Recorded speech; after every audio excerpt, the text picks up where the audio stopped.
नमस्कार, मेरा नाम राजू प्रजापति है और स्वागत है आपका हिस्ट्री क्रिएटर में। चलिए आज हम लोग पढ़ते हैं महत्वपूर्ण कुछ स्थल। हमने 7 नगर पढ़ लिए थे और आज पढ़ेंगे कुछ महत्वपूर्ण स्थल हैं। जैसे कि कुछ एक दो विशेषताएँ हैं जो आसान मिले हैं। जैसे कि जम्मू कश्मीर में मांडा है। मांडा मैंने बताया था कि चिनाब नदी के किनारे है और सबसे उत्तर में चिनाब नदी के किनारे है और सबसे उत्तर में है। ठीक है, सिंधु घाटी सभ्यता में सबसे उत्तर में है। यहाँ पे चट से बनी ब्लेडें मिली हैं। मैंने बताया था कि नवपाषाण काल का ये चट ब्लेड का उदाहरण बहुत ही प्रसिद्ध था। तो वहीं चट ब्लेड कहाँ से मिला है? तो ये मांडा से मिला है। कहाँ पे है? तो ये सबसे सिंधु घाटी सभ्यता में सबसे उत्तरी भाग है मांडा। चलिए जम्मू कश्मीर अब आते हैं पंजाब पे। पंजाब में 3 स्थल पढ़ लेंगे, एक रोपड़, एक दादरी, एक संगोल। रोपड़ को क्या विशेषता है? तो रोपड़ जब स्वतंत्रता मिली थी 1947 में, तो स्वतंत्रता के बाद सबसे पहला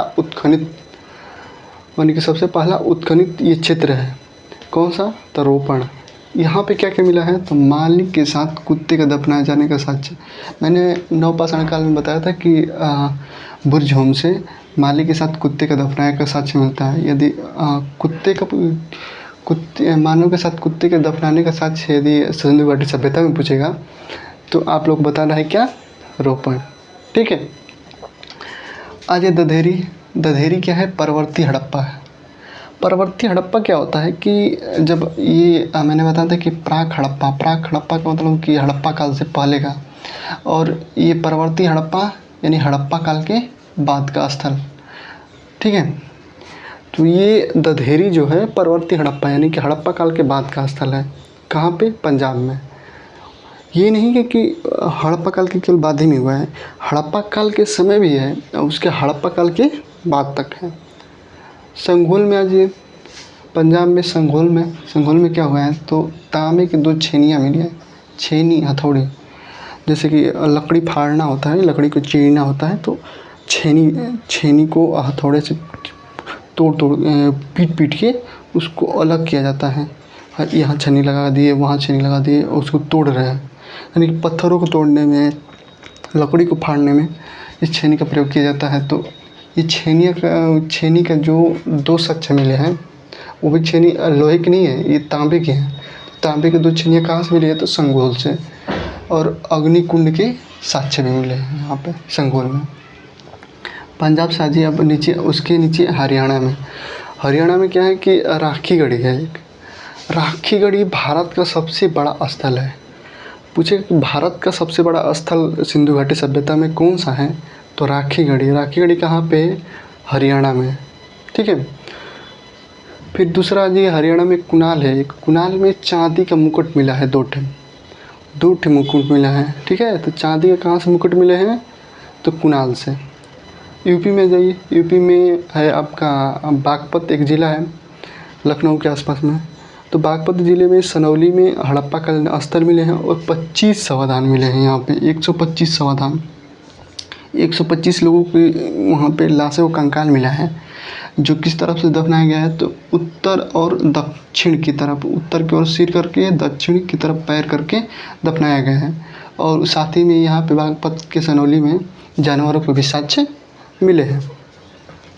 दूसरा में आ जाइए यूपी में ही सहारनपुर में बड़ा गांव है, हुलास है, सकतपुर और अम्बाखेड़ा। केवल नाम याद रखिएगा, यहाँ कुछ विशेषताएं नहीं है खास। ठीक है, तो बड़ा गांव, हुलास, सकतपुर और अम्बाखेड़ा। ये पूछ सकता है कि हुलास कहाँ पे पाया गया है, तो आपको यूपी में जवाब देना पड़ेगा, यूपी के सहारनपुर में। पीसीएस के लिए ये इम्पोर्टेंट हो जाएगा, यूपी पीसीएस के लिए। मेरठ में भगवानपुरा, हस्तिनापुर, आलमगीरपुर मैंने बताया कि सबसे पूर्वी इलाका है सिंधु घाटी सभ्यता में। हिंडन नदी के किनारे ये मेरठ में पड़ता है, सबसे पूर्वी इलाका है। इतना याद रखिएगा, यूपी में 3 जगह है, बागपत, सहारनपुर, मेरठ। चलिए इतना क्लियर हो गया होगा। अब आ जाइए सुरकुंडा में जो गुजरात में है, यह कच्छ की खाड़ी में। मैंने बताया था कि कच्छ की खाड़ी यहाँ पे पड़ता है, जो इससे यहाँ पे ये कच्छ की खाड़ी है। तो ये कहाँ पे है? तो कच्छ की खाड़ी में है। घोड़े की अस्थियाँ मिली हैं, घोड़े की अस्थियाँ और कंकाल। देखिए मुहर है ना, मुहर, मुहर में घोड़े का कहीं भी चित्र नहीं बना हुआ है, लेकिन यहाँ पे घोड़े का साक्ष्य मिले हैं। इसी की वजह से कहा जाता है कि घोड़े का होने का अनुमान सिंधु घाटी सभ्यता में लगाया गया है। ठीक है, तो सिंधु घाटी सभ्यता में घोड़े का अनुमान कहाँ से लगाया गया है? तो जो सूर्यकोटदा है वहाँ पे घोड़े की अस्थियाँ और कंकाल मिले हैं। इसी की वजह से सिंधु घाटी सभ्यता में घोड़े के भी साक्ष्य मिलने का प्रमाण मिलते हैं। चलिए, इसका भी पतन कैसे हुआ था? तो जैसे कालीबंगा में मैंने बताया था कि दमयंती देवी ने बताया था कि भूकंप से इसका पतन हो गया था, उसी तरह इस सूर्यकोटदा का भी पतन भूकंप की वजह से हुआ था। ठीक है, यहाँ पे भी जो यहाँ पे किला यानी दुर्ग की विशेषताएं हैं। तो जो पूर्वी किला है, ये पूर्वी किला है और पश्चिमी किला है, ये दोनों एक ही रक्षा प्राचीर से घिरे हुए हैं। मैंने बताया होगा कि एक ही रक्षा प्राचीर से घिरे हुए हैं, सूर्यकोटदा का और लोथल का। ये भी पॉइंट याद रखिएगा, ये भी पॉइंट पूछा गया है कि लोथल और सूर्यकोटदा में क्या एक ही रक्षा प्राचीर से पूर्वी टीला और पश्चिमी टीला घिरा हुआ था? हाँ, ठीक है। यहाँ से चलिए अब अगला पॉइंट पर आते हैं, गुजरात के रंगपुर में। गुजरात का रंगपुर सौराष्ट्र के काठियावाड़ अहमदाबाद में है। ठीक है, काठियावाड़ ज़िले में अहमदाबाद में है, या भादर नदी के किनारे पे है। और यहाँ पर धान की भूसी यानी कि चावल होने के भी साक्ष्य यहाँ से मिल जाते हैं। यानी कि धान की भूसी कहाँ पे मिला है? तो रंगपुर में। रंगपुर कहाँ है? तो गुजरात में कहाँ? तो काठियावाड़ ज़िले में। आज ये महाराष्ट्र में क्या है? तो महाराष्ट्र के दैमाबाद में बताया था कि ये सबसे दक्षिणतम सिंधु घाटी सभ्यता का है। और ये गोदावरी प्रवरा नदी के, यानी गोदावरी की सहायक प्रवरा नदी के किनारे है। क्या है? दैमाबाद। ठीक है, ये इंडिया में आपको हल्का फुल्का जानकारी हो गया होगा कि कहाँ पे क्या क्या पाया जाता है। ये कभी भी किसी रूप में आपको क्वेश्चन पूछ सकता है, या तो स्टेटमेंट वाइज में हो या तो फैक्ट वाइज में हो। ठीक है, आज ये कुछ पाकिस्तान के क्षेत्र देख लेते हैं। पाकिस्तान में जैसे कि पंजाब में गनेरी वाला, ये सिंधु घाटी जितनी भी सभ्यताएं मिली हैं सबसे बड़ा स्थल गनेरी वाला। ठीक है, गनेरी वाला कहाँ पे है? तो पाकिस्तान में है। आइए क्षेत्रफल की दृष्टि से देख लेते हैं कि सबसे बड़ा कौन कौन से क्षेत्र है। तो क्षेत्रफल की दृष्टि से सबसे बड़ा क्षेत्रफल है आपका गनेरी वाला, उसके बाद है मोहनजोदड़ो, उसके बाद है राखीगढ़ी, उसके बाद है चौथे नंबर पर धौलावीरा। तो सिंधु घाटी सभ्यता में सबसे पूछा जाएगा क्षेत्रफल की दृष्टि से सबसे बड़ा क्षेत्रफल कौन सा स्थल है? तो गनेरी वाला, मोहनजोदड़ो, राखीगढ़ी और धौलावीरा। सिंध क्षेत्र में आ जाइए, जो पंजाब का सिंध प्रांत है उसमें कौन कौन सा क्षेत्र है? तो कोटदीजी है। कोटदीजी में क्या मिला है? तो अलंकृत खंभा के साक्ष्य मिला है, यानी कि एक खंभा मिला है जिसमें विभिन्न प्रकार का अलंकृत किया गया है, यानी कि उसमें नक्काशी किया गया है, को उसका सजावट किया गया है। ठीक है, तो अलंकृत खंभे का साक्ष्य कहाँ से मिला है? तो कोटदीजी से।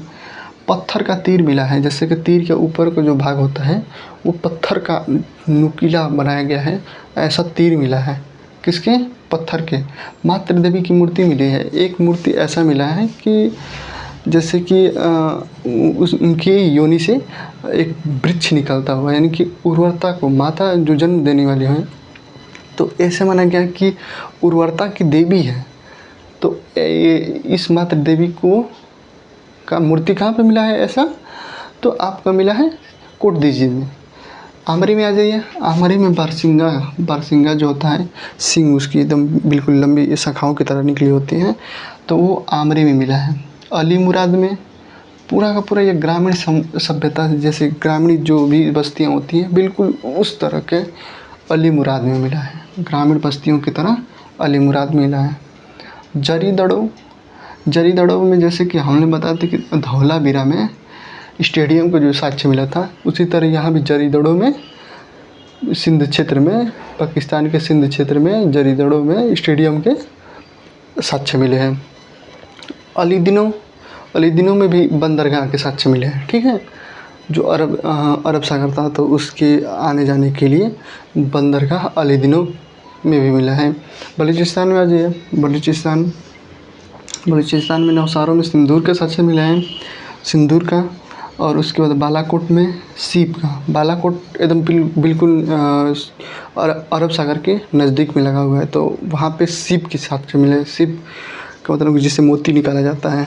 ठीक है, फिर सुतकैंगडोर में मैंने बताया था कि ये सबसे पश्चिमी इलाका है जो दास्क नदी के किनारे है बलूचिस्तान में। फिर डावरकोट हो गया, बालाकोट हो गया। चलिए, इतना महत्वपूर्ण स्थल आप लोग को पता चल गया होगा। ठीक है, अब मिलते हैं हम लोग नेक्स्ट वीडियो में। धन्यवाद।